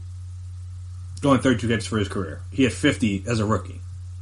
So clearly he was capable, just not the way they utilized him. I'm saying that's a big difference. If you look at guys like, also I guess coming to last season, like Terry McLaurin. Terry McLaurin, who was drafted by Washington, his numbers weren't necessarily eye-popping. Like, yeah, he only had 35 catches for 700 yards last year, and 11 touchdowns, which is nice. 20 yards per catch, but he wasn't like the guy. Paris Campbell was like the guy, at least in name value, on Ohio State last year. Yeah, he had 90 catches, almost 1,100 yards, and 12 touchdowns. And obviously, again, he had some injuries this year, but it was clear as day which one was a better receiver as a rookie. And now I'm saying, was that, like, why was that? Was that because did people just not see what McLaurin was capable of because they didn't ask him to do it, or they just assumed he couldn't do different things, so that he didn't show them on film? And like that's the important aspect to understand. Like if you're like a pass rusher and you've mainly been a 3-4 outside linebacker, or even like a 4-3 guy, and you're coming to a different position. If you're a 3-4 guy, do you just always stand up because that's just how you pass rush best, or just because that is what they actually do, or you're just not as good with your hand in the dirt, like your get off's not as good, all that stuff. And you have to see.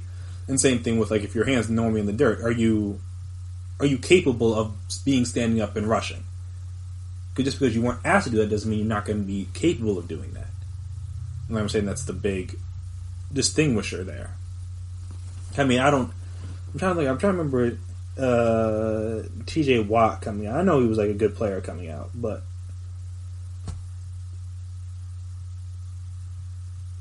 like yeah, okay. So he had one season. He had 15.5 sacks, 15.5 tackles for loss, 11.5 sacks.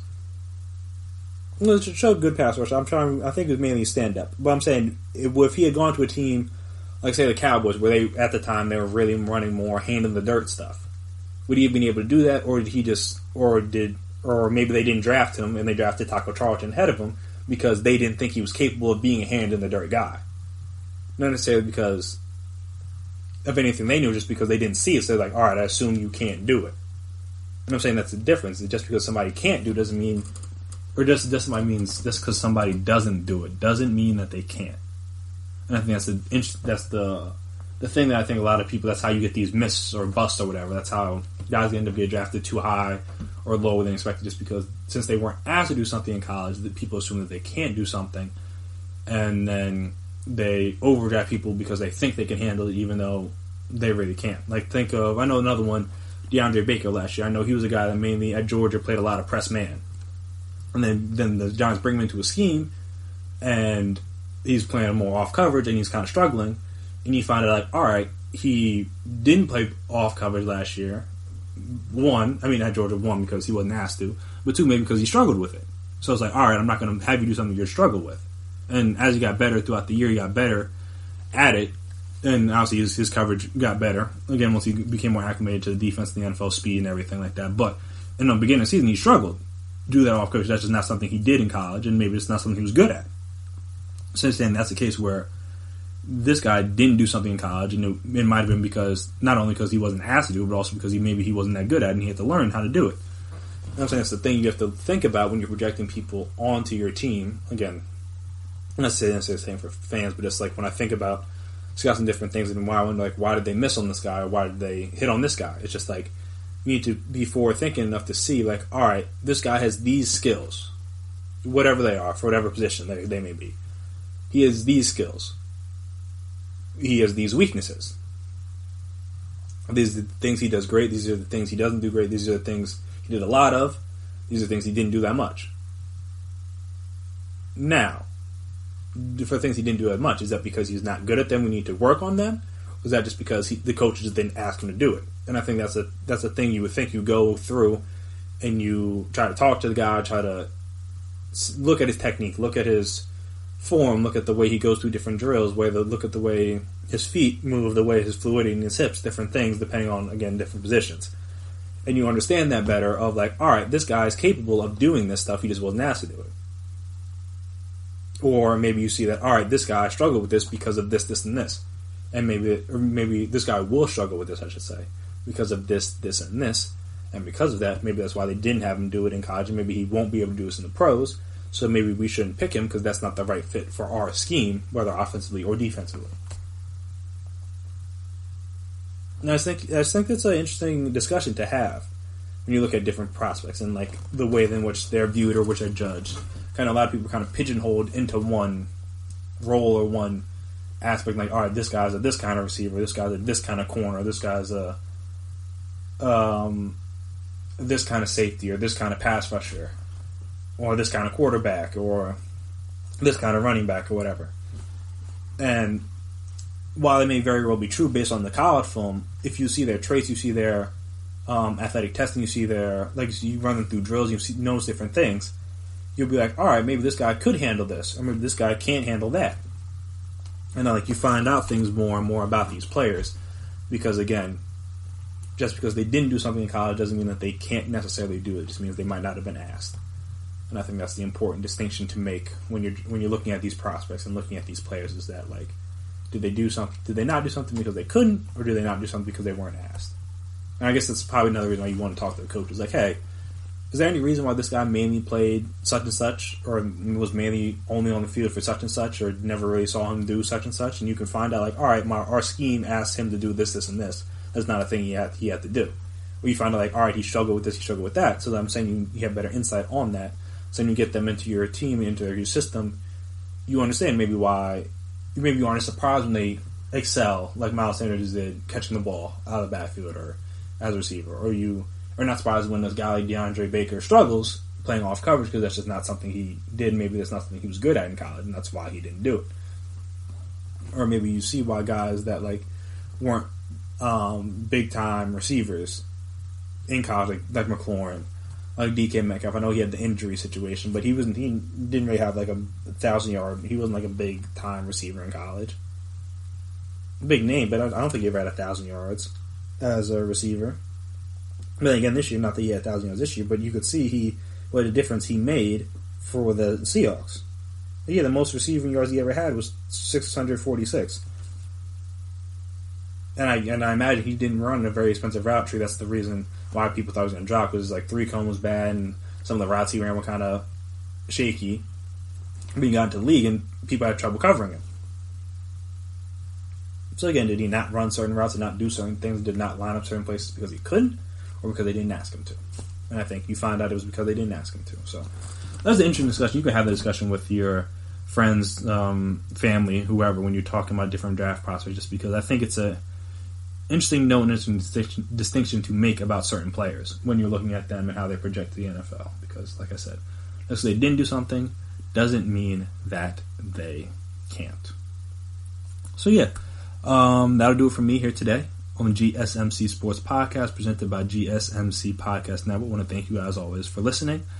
Also, like I said, I like to do every episode, I want to thank all the essential workers out there risking catching the virus in order to keep people like myself safe. I understand there's been a lot of protests this week against those people and against the shutdown and wanting people to open back up. For you essential workers, don't mind those people. They don't understand what they don't understand. But yeah, I just know you can at least come here if you want to feel respected for your work. I understand you guys are doing a lot. You guys are sacrificing time working with your families. You're sacrificing catching the disease, catching the virus in order to make sure people like myself can get treated and remain safe, and also to make sure that I can get food. Because again, without some of the essential workers, grocery stores, restaurants, different things, not necessarily restaurants because we normally take them, but grocery stores, convenience stores wouldn't be open, and again, then I wouldn't be able to eat or drink or get water, get paper towels, whatever random miscellaneous things I need during this time. That wouldn't be possible if not for these people at these convenience stores, at these grocery stores, risking their lives, and for people that may not be grateful of their services. So I just want to tell you that you can come here if you want to hear somebody be grateful for your services. So yeah, once again, thank you to all the essential workers out there. But yeah, just want to remind you guys, if you haven't already, subscribe to the podcast. Make sure you never miss an episode. Make sure you're always on top when we drop our latest stuff. If you could please as well, give us a 5-star rating or a nice review. We're very appreciated. It's very helpful. See what you guys like, what you didn't like, ways you can improve, all that fun stuff. And also, if you're on social media, we're on social media, so you can find us there: Twitter, Instagram, Facebook. We can talk, we can chat, we can debate, we can discuss. You can tell me how the Patriots are going to have the best offense ever. Next year, Gronk coming back. You can tell me why Draymond was right in his comments against KD. You can tell me which new uniforms you like, because obviously I know I said I like the Chargers, but maybe that's not everybody else's favorite. Maybe you can tell me I was too harsh on the Falcons. Maybe there's something I'm not seeing.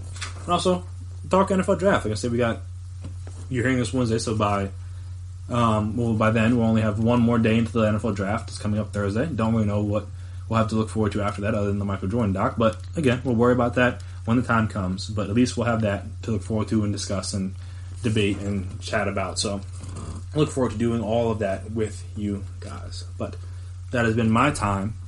I've been Chris Blades, and until next time, peace out.